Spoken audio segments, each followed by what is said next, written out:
får 5 sekunder kjente der, og så går starten. Kom igjen, André! Og det er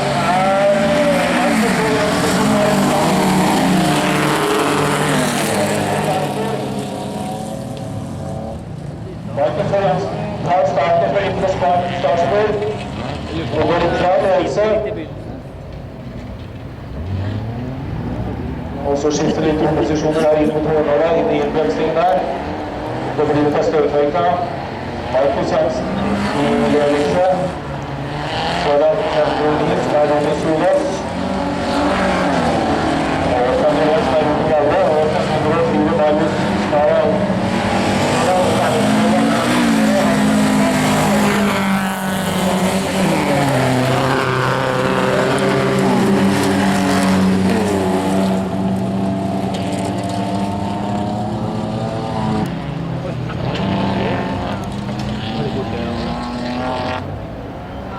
Jeg greier ikke å se, jeg ser ingenting. Jeg ser bare røyksky.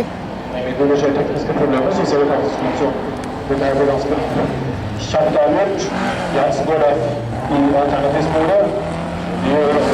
Kom igjen, André! Kom igjen, kom igjen, kom igjen, kom igjen!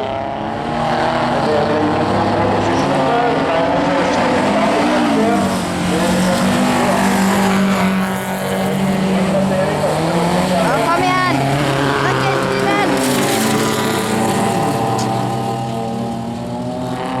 Der er det kamp om fjerdeplassen, ja. Det så ut som Monster kom seieren over der. Jansen som sagt fremdeles i klar ledelse. Inne på siste runde.